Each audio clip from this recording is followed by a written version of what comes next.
Hello and welcome to another GML Breakdown. I am your host, Coach Winuvas, one of the leadership team here in GML. And I'm here today to talk about one of the most daunting things I'll probably talk about, hopefully, in this franchise mode, and that is the 50% list. The 50% list is one of those concepts that I'm pulling from my play league, the WFL. It works real well to try and gives a little bit of extra viability to free agency year over year. And I think it's something that would work really well in the GML, but it is something that always gets questions from people new and old. So if you're watching this video, take a look at it, even if you're in WFL, because hopefully it'll help you kind of understand some things. I've got Madden pulled up in the background. I'm going to show you that in lieu with the 50% list that we currently have in GML, so that way I can kind of have an accurate representation of what's going on right this second. So I'm going to pull up my 50% list first, and this is for my Saints team inside of GML Season 4. So you can see I have Ryan Ramczyk, Isaiah Foskey, Carl Lawson, Paulson Adebo, Brian Bresee, Kendre Miller, Jordan Howden, and A.T. Perry available for re-sign on this list. Now, the 50% list is real simple. I can scroll over here and I can see 8 players are on this list. 8. I can sign 4 of them, and the other 4 will have to walk in free agency. Now, you'll see these ORP values. I'll talk about that at the end of the video, but I'm more focused on the actual signing of players right now. So basically, this is my list of players that are in the last year of a multi-year contract. Now, this is important to distinguish here. It is the last year of a multi-year contract. So what I'm going to do is I'm going to come back on screen just for a second, and I'll pop back into Madden, and I'm going to show you my signing screen, but I'm going to back out because what I want to do is I want to show you what I mean by multi-year contracts. So that way you can get an idea of exactly how we're pulling these players. So I'm going to go to Manage Roster, and I'm going to go to Team Salaries. And while we don't do it this way, and I realize it's a little bit harder to see because it's a smaller font, I do apologize, but it's the best I can do with what I have. Basically, what we do is we organize by years remaining. And as you can see, Brock Huffman is not on my list and should be. Mark Evans is not on my list and should be. So maybe I have an inaccurate list. But guys like, there's Troy, oh, no, not Troy Anderson. There's Jordan Howden. Kendre Miller. You can see how their length of contract is 4, but their years remaining is 1. So that means that basically they are on the last year of a multi-year deal at this point in juncture. So Ryan Ramczyk, 6 years, 1 year remaining. So that is how we get our 50% list. And I will state for the record that I might have to go back and look at this after the fact because I just saw 2 guys that aren't on my list that probably should be. I'm not going to re-sign them, but for purposes of the 50% list, they do need to be there. But I will tell you that the 50% list is generated by us pulling information from Neon Sports, and more than likely Neon Sports wasn't quite 100% accurate when I pulled the info. But there are players there. Obviously, I have 8 players on that list. So I have a question. Does that mean that that's all I have to sign is 8 players? No, because if you go to my players ready to negotiate, you see there on screen, you can see it says I have 25 players. 25 is a lot more than 8, right? Yeah, it's a lot more than 8. So this is what this means. So basically, if I pull back up, I'm going to go into my players ready to negotiate screen, and I'm going to show you some of the players that are on my list, like Isaiah Foskey, like Brian Bresee, like Paulson Adebo, like Ryan Ramczyk. You can see all these guys are listed there. Now, Darius Rush. Darius Rush was not on this list. Darius Rush is a player that's on a 1-year contract. I signed him as a free agent. Okay, flipping through, Kendre Miller's on my list. St. Just, not on my list. Jordan Howden, on my list. A.T. Perry, on my list. Troy Anderson, not on my list. Fiatu Melifonwu, not on my list. And you can see a lot of these guys that are going to pop up here are not guys that were on my 50% list. Max Dugan, Kyron Williams. All these guys not on the list. So what does that mean exactly? Well, what that means is if they are on the 50% list, so guys like Ramczyk for me, guys like Kendre Miller for me, off of those 8 players, I can re-sign 4 of those players to a multi-year contract during the season that's currently going on. I can sign up to 4 of them. That is 50% of 8. And as you sign players, you report those signings, and the roster guru, which right now is myself, will go through and will update that signing sheet and will let you know exactly when you run out of signings. That sheet, by the way, will have a quick view, and I'll show you that real quick here as I pop it up. I'm going to flip back to the quick look page, which is the default page that's at the front. Get there real quick. Boom. And as you can see, right now the Commanders have no more re-signings. Right now you see where it says signable, 0, highlighted. That means that Commanders cannot sign any more players off of their 50% list. So anybody that's on their 50% list right now cannot be signed. They must be franchised in the offseason, which is where the +1 comes into play, or let go into free agency, and basically they can try and sign them in free agency. So some things to note as I get back on screen here. I'll try to get back on screen. Some things to note. Number one, follow the 50% list that is there to the best of your ability as far as making sure you don't oversign. If you do oversign, we will have to adjust contracts. The second thing is, if a player has to go to free agency because they're on your 50% list and you run out of signings, that does not mean you are prohibited or disallowed from trying to sign that player in free agency. It just simply means that you now have to compete with 31 other teams to sign that player if you want to retain their services.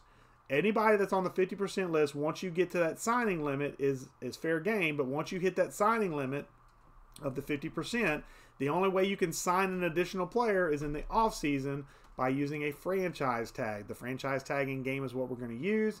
You can franchise one player. You declare that in the signings area. We mark that player, and then that is your 50% +1. That's the 50% +1 rule.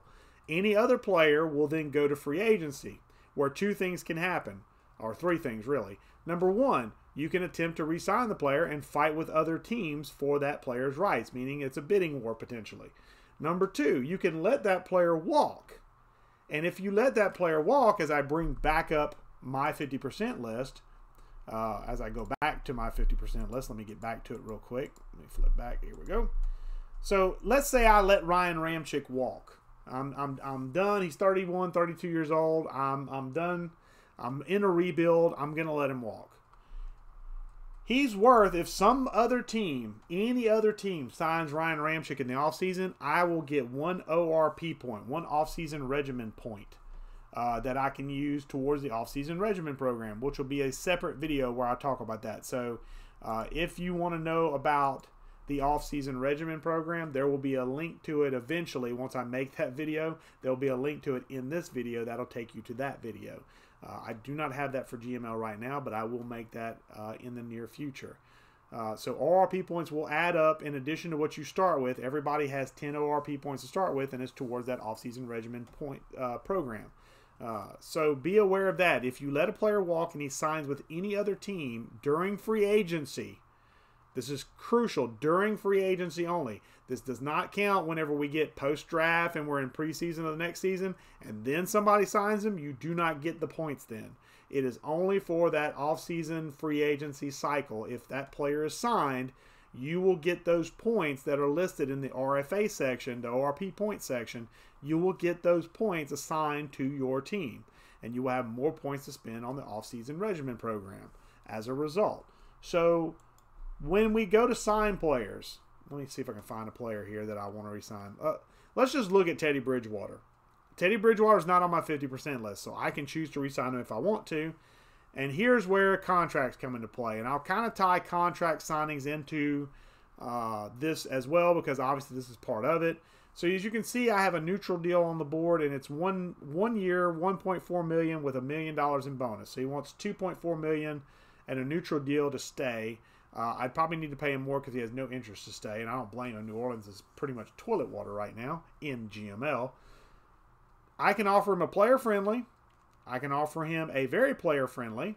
I can offer him a team-friendly, or I can offer him a neutral deal. So there are 1, 2, 3. There are 4 deals that are considered what we call default contracts. So when we talk about contract offers, whether in free agency or otherwise, we're talking about those 4 right there. The other one you can offer, as I go back in, is the custom offer. Now on the custom offer, and I get this question so much, it states in the rule book Custom contracts, 5 years. People seem to think that that means you have to offer a 5-year deal.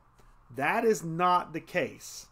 That is not the case at all. And I apologize for the confusion on that. So I'm going to clear it up in this video by stating a custom offer can be any number of years from 1 to 5. Up to 5. You cannot go past 5. If you want to go past 5, it has to be some sort of offer from one of the 4 default offers. Because sometimes when you have, let's see if I'll tell you what, let's go to Ryan Ramchick because he'll have a big number. I'm pretty sure. Let's see, 2 years, 2 years. Do I have anybody that wants a long-term contract? That'll help. Anybody want 3 years? Nobody wants 3 years. Nobody wants 3 years. Okay, well, I won't be able to get an offer past 5. Okay, so anyway, so I can't show that part. But essentially, there are sometimes default contracts that will be 6 or 7 years in length. As long as they are the default contract, which is why it's imperative that you stream any re-signs you do so we can see this in game and not just take your word for it. Because unfortunately, people can lie, and I'm not saying that people that are watching this are liars or could be liars, but it's for your own protection to stream your re-signs so we can see what's going on with your re-signs and make sure your contracts are up to snuff by our rules. So be aware, default contracts are fine. If you do a custom contract, it can be any length from 1 to 5 years, and it can be any value that you desire, that you can afford. Okay? So just because the rule book looks like it's only 5 years for custom contracts, that is not the case at all, and it's not the way it's intended to be. I can even put extra wording in there to make it a little clearer. But custom contracts, 1 to 5 years. And anybody I offer to, if they're on that 50% list, if I were to offer to Kendre Miller, for example, and he accepts, I have to report that to the roster guru inside of GML signings. And once I do that, it's marked on that 50% sheet that that's one of my 4 signings I'm allowed. And once I get to that 4th signing, if I get there, at that point, anybody else has to either hit free agency or be franchise tagged, one or the other. So essentially with the Saints, I'm telling you right now, more than likely most of those guys are going to hit free agency. Spoilers. I'm probably not going to re-sign anybody, maybe one guy. I'm looking at one guy in particular. And I tell you what, we'll offer him right now on camera so that way you can see how the offer works. I know most of you guys know how offering works, but just to show you by GML standards what we're looking at. So I'm going to start negotiations with Brian Brzee, and this can also kind of count as my my stream. I'll have to rarely put this up, but essentially I can offer him a neutral deal, which is 2 years, 2.4, 5.6 bonus. My goodness gracious, that hurts. Player friendly, which is 3 years. You see how it goes up a year and the money goes up a little bit, and then very player friendly is 4 at 3 and 7. So $10 million a year for Brian Brzee at 24 years old is not terrible, but that's expensive. And as you can see, if I go to custom offer, I can make it anything from 1 to 5 years, and I can be any value I want as long as it's something I think he would accept. But I will just try a neutral offer, which I know he won't accept. And essentially this will be my offer. 2 years, 2.4, 5.6, and then I'll offer. And once I offer, if he accepts, awesome. He's not going to accept though, so I'm not going to send it in on this game or on this screen. But if I were to send that in and he denies it, obviously at that point we do some negotiations and things of that nature. But this is the basic process of signing, and then that's where the 50% list comes into play, because this is one of my players on my 50% list. If I were to go and sign or go and look at, let's see, there we go, Darius Rush. Darius Rush, as I stated, is a 1-year player. He's on a 1-year contract, 1 out of 1, so it's not a multi-year deal. So therefore, if I want to re-sign Darius Rush, if I want to sign him long-term, I am able to. There are no restrictions. I'm going to repeat that. There are no restrictions on whether or not you want to sign or not sign someone that is not on your 50% list. If they are not on your 50% list, but they show up here, it is your choice as the general manager, owner, coach to whether or not you choose to sign that player or let that player walk. You do not get any reward, however, if that player goes into free agency. Anyone that's not on your 50% list, if they walk, you don't get anything for them, okay? You only get rewarded for people that are on your 50% list. So there's the caveat. But anyone who's not on your 50% list, if you choose to sign that player, that is your choice. Your contract, as long as you obey GML contract rules, you are fine. Okay? If you choose to let that player walk, that is also your choice. If you've got him just for depth for a year and your depth for a year and you want him to just kind of move on, he's old, he's not really what you need, he's just filling the spot right now, that's perfectly fine. That is your choice. You're the general manager, you're the coach, you're the owner, you decide what you want to do. But if they are on your 50% list, like these players are for me, I have to abide by the 50% rule. So of these 8 players that are listed there, I can only sign 4 of these players that are listed here. Okay? And that is key. As I come back up to my screen here. So I hope that this kind of clarifies the 50% list. I think this covers most of the general questions that I get about the 50% list. The big question usually is, first off, how does it work? I hope that this has explained it a decent bit. And the second question is, well, on custom contracts, what can I do? I just do 5 years? No, you can do 1 to 5 years on custom contracts, or use a default contract in game if you want a longer contract and that player wants a longer contract. Usually your higher overall players and younger players will want that long-term deal. So bear that in mind as you sign players in the GML moving forward. I hope this answers any of your questions you have about the 50% list. If you still have questions, obviously feel free to ask myself, probably myself mainly right now as part of this leadership team. We still are teaching some of our new leadership the 50% list, and they're picking it up very well, but it is still a learning process like it is for anybody that's new to this. I've been doing this particular 50% process since Madden 16, so I'm on my 8th cycle of doing this at 4 to 5 seasons a cycle. So I've got a couple of seasons under my belt at handling the 50% list. Plus, myself and my team that we started with, we kind of came up with this idea. So it's an idea to make free agency more viable. I hope you enjoy it. I hope you understand it a little bit better. And again, if you have any questions, please feel free to ask me in DM or in chat, and I will be glad to answer any questions you have and help you with any concerns you have. That has been it for this GML breakdown on the 50% list and a little bit of contracts mixed in for good measure. I have been your host, Winuvas, the leadership team here, and one of the leadership team here in GML, excuse me, and the coach of the New Orleans Saints. Thank you and have yourself a wonderful day.